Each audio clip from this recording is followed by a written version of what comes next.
नमस्कार, श्री स्वामी समर्थ. स्वागत आहे तुमचे सर्वांचे माझ्या यूट्यूब चॅनलमध्ये. चला तर मग आजच्या नवीन व्हिडिओला आपण सुरुवात करूया. अधिक मास सुरू होणार आहे. आता बऱ्याच महिलांचे असे प्रश्न आहेत की बघा, अधिक मासामध्ये आम्ही कुठल्या कुठल्या ग्रंथाचं पारायण करू शकतो, काय करू शकतो, कसं करू शकतो, त्या संदर्भातली माहिती आज आपण बघणार आहोत. तर चला व्हिडिओला सुरुवात करूया. सर्वात आधी संपूर्ण अधिक मासामध्ये आपण कुठले कुठले पारायण करू शकतो आणि ते कधी करू शकतो. संपूर्ण अधिक महिना हा तेवढाच पवित्र आहे. सगळ्यात आधी तर अधिक महिन्यात भगवान विष्णूंची जास्तीत जास्त सेवा करायची असते. अधिक असते. जेवढं अधिक तुम्ही सेवा कराल, दानधर्म कराल, हा महिना खरं तर दान, धर्म, कर्म, सेवा, नामस्मरण या गोष्टींसाठी अतिशय महत्त्वाचा आहे. हा महिना भगवान विष्णूंच्या अंमलाखाली येतो. म्हणजेच मग आपल्याला संक्षिप्त श्रीमद भागवत ग्रंथ किंवा भागवत जो मूळ ग्रंथ आहे त्याचं पारायण तुम्ही करू शकता. ज्याची त्याची इच्छा आहे ते भगवद्गीतेचे पारायण पठण करू शकतात. भगवान विष्णूंचे जे तुम्हाला ग्रंथ माहीत असतील त्याचं पारायण तुम्ही करू शकता. दुसरं बघा, नवनाथ पारायण तुम्ही करू शकता. कारण आवर्जून तुम्ही नवनाथ पारायण करू शकता. नवनाथ पारायणाचा जो मूळ ग्रंथ आहे त्याचं पारायण करू शकता. किंवा जो काही संक्षिप्त नवनाथ आहे आपल्याकडे, तर तो काही छोट्या छोट्या अध्यायांचा आहे, तर त्याचंसुद्धा तुम्ही नवनाथ ग्रंथाचं पारायण करू शकता. गुरुचरित्र पारायण करू शकता का, जर असा तुम्हाला प्रश्न असेल तर हो, आवर्जून आपल्याला या महिन्यामध्ये गुरुचरित्र ग्रंथाचं पारायण करायचं आहे. आता हे कधी करायचं तर हे तुमच्यावर आहे. तुमच्यामध्ये बघा, आपला मासिक धर्म येतो किंवा तुमच्याकडे जर विटाळ चालू असेल तर विटाळ संपल्यानंतर मासिक धर्म तुमचा संपल्यावर किंवा तुम्ही गावाला असाल तर तुमच्या गावच्या घरी गेल्यावर जसं तुम्हाला जमेल तसं तुम्ही गुरुचरित्र ग्रंथाचं पारायण करू शकता. बघा, पशुपतिव्रत जे असतं तर ते करू शकता का, तर होय, पशुपतिव्रत करू शकता.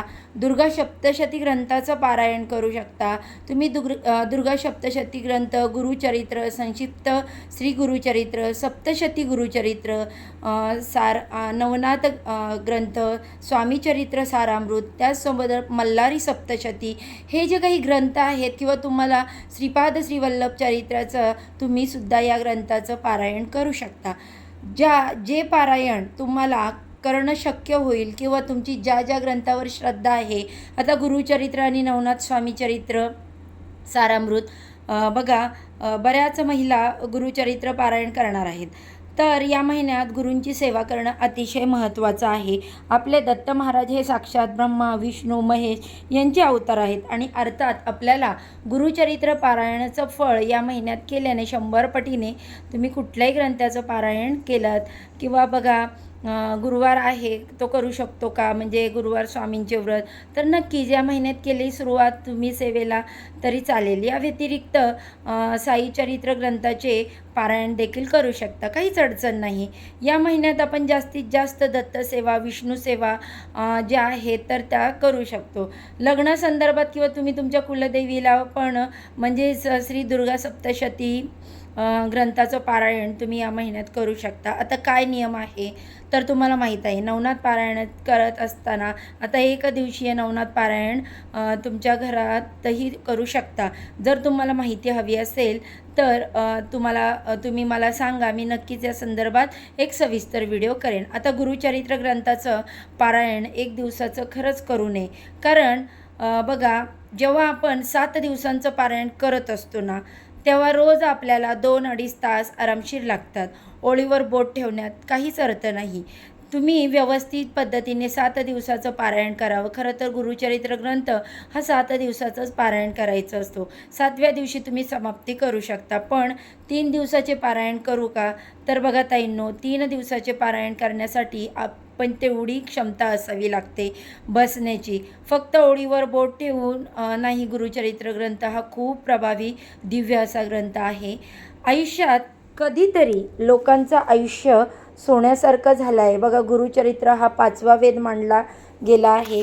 जर हा ग्रंथाचं पारायण तुम्ही करत आहात तर 3 दिवसात फक्त ओळीवर बोट ठेवण्यात अर्थ नाही. बऱ्याच वेळा अशा बघा, आपल्याला वाटतं की फक्त भावार्थ वाचला तर चालतो का, नाही, आपल्याला ग्रंथ वाचायचा आहे.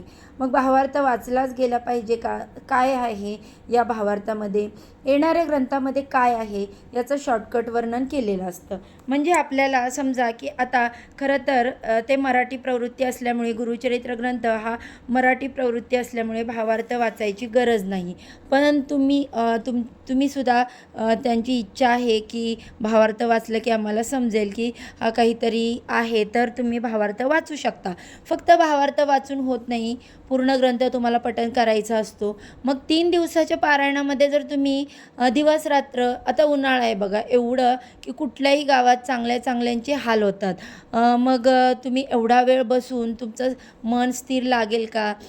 गरम तर होत आहे बसून, तर बघा वाटतच नाही एका जागेवर, एवढं गरम होतं आहे. तर अशा वेळेस या सेवेला काही अर्थ नाही. मग त्याच्यापेक्षा तुम्ही 7 दिवसाचं पारायण केलं नक्कीच चांगलं. आता बघा 7 दिवसाचं आम्हाला पारायण करायचं नाही, 3 दिवसातच करायचं आहे. तर तुमची बसण्याची क्षमता असेल तर तुम्ही नक्कीच 3 दिवसाचं पारायण करू शकता. बाकी तुमची इच्छा. आता नवनाथ भक्तिसार जो ग्रंथ आहे, आपल्याला याचं पारायण एकदिवसीय पारायण करू शकता. संक्षिप्त श्री गुरुचरित्र सप्तशती गुरुचरित्र सार या ग्रंथाचा अगदी एक दिवस बघा मला वेळ आहे तोपर्यंत, म्हणजेच काय तर सकाळी सेवा घडली आपली आणि ज्या पद्धतीने सगळ्या नद्या सागराला येऊन मिळतात त्याच पद्धतीने परमेश्वराची कुठली सेवा केली तरी ती महाराजांपर्यंत पोचतेच. कारण सगळे देव एक रूप आहेत. प्रत्येकाची सेवा केल्याने प्रत्येकाचं सेवेचं फळ तुम्हाला मिळणारच आहे. तुम्ही देवीला जाणार असाल किंवा तुम्ही तुमच्या अजून काही प्लॅन असेल, त्यातला त्यात वेळ काढून तुम्ही हे करू शकता.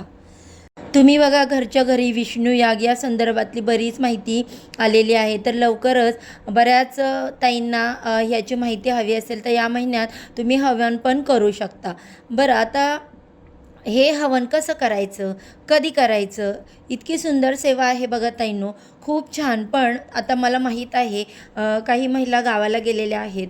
ताई बघा तुम्ही तुमच्या माहेरी पारायण करू शकतो का असं जर विचारलं तर असं सुद्धा काही जणांना वाटतं. आतापर्यंत 15 जूनपर्यंत सुट्टी असणार आहे, मग माहेरी पण आपल्याला हे नाही करायचं. गुरुचरित्र पारायण खरं तुम्ही तुमच्या माहेरी करू शकता. सगळे पारायण तुम्ही तुमच्या माहेरी करू शकता का? काही अडचण नाही. कारण काही पारायण अगदी एक दिवसीय आहे. एक दिवस तुम्हाला स्वामीचरित्र वाटलं, कारण 15 दिवस अजून माहेरी थांबणार असाल तर मग तिकडे कधी जाल, मग कधी पारायण होईल. मला असं वाटतं त्या सत्यनारायण जो आहे तो माहेरी करू नका. आपल्याला घरी आपल्या करायचं आहे. बाकीचं पारायण तुम्ही माहेरी करू शकता.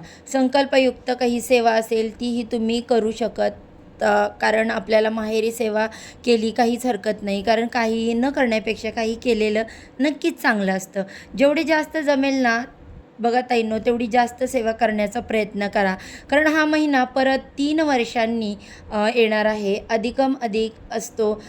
जेवढी जास्त सेवा कराल तेवढे जास्त फळ तुम्हाला मिळणार आहे. आणि म्हणूनच म्हणजे या फळापेक्षा पण हा महिना आपल्याला केलेल्या, आपल्याकडून कळत नकळत घडलेल्या वाईट कृत्यातून किंवा नकळत केलेल्या काही पापातून, आपल्याकडून जी काही पापं घडलेली आहेत रोज त्याच्यातून मुक्ती मिळण्यासाठी हा महिना आहे. आता हा मला बघा सोनं, चांदी, हिरे, मोती सगळं ते नंतरचा भाग आला. जोपर्यंत आपल्याला आपले जे भोग आहेत ते कमी होत नाही तोपर्यंत इच्छापूर्ती होत नाहीत. मग तो भोग कसं आहे कमी करावे कमी कालावधीमध्ये, कारण या महिन्यामध्ये केलेल्या सेवेचे, दानाचं किंवा चांगल्या नामस्मरणाचं जे फळ आहे ना 100 पटीने तुम्हाला मिळत असतं. मग हाच तो महिना आहे की जास्तीत जास्त सेवा करावी. आणि सगळ्या सेवा महाराजांच्या चरणी, तुम्ही ज्या काही देवाला मानता त्यांच्या चरणी आपल्याला रुजू करायच्या असतात. कारण बघा तेच आहे, आपल्या सगळ्यांचाच लेखाजोखा महाराजांकडे आहे. कोणी किती वाईट कृत्य केलं आहे पण बघा हे लिहिलेलं आहे, आणि कोणी किती काही सेवा केल्या त्या पण लिहिलेल्या आहेत. आपले भोग कमी होण्यासाठी, आपल्याकडून काही जे वाईट कर्म घडलेले आहेत ते कमी होण्यासाठी हा महिना आहे. म्हणून जास्तीत जास्त सेवा करण्याचा प्रयत्न करा. बाकी कसं करायचं, काय करायचं हे सगळं तुमच्यावर आहे. कारण प्रत्येकाला तेवढा वेळ मिळेल तसं नाही, पण जेवढं जमेल तेवढं करण्याचा प्रयत्न करा. कारण जेव्हा अधिक महिना होईल ना तेव्हा मनाला समाधान मिळेल. काही काय मला पैसा अडका घर याच्यापेक्षा समाधान मिळेल. बापरे, अधिक म्हणत मी एवढा झालं, तो आनंद आहे ना तो खूप असतो की माझ्याकडून काहीतरी घडलं, पारायण झालं. आपण बघा कोणी नाही आहे, महाराज हे आपल्याकडून काय काय करायचं आहे ते करून घेतात, काय नाही सगळं महाराज ठरवतात. कारण बघा करता करिविता आपले मालक आहेत, आपण फक्त निमित्त मात्र असतो. तर बघा झालेली ही सेवा स्वामी महाराजांच्या चरणी रुजू करते आणि आजच्या व्हिडिओचा इथे सेंड करते. अशा छानशा व्हिडिओसोबत माहितीसोबत पुन्हा नव्याने भेटू. सर्वांना श्री स्वामी समर्थ.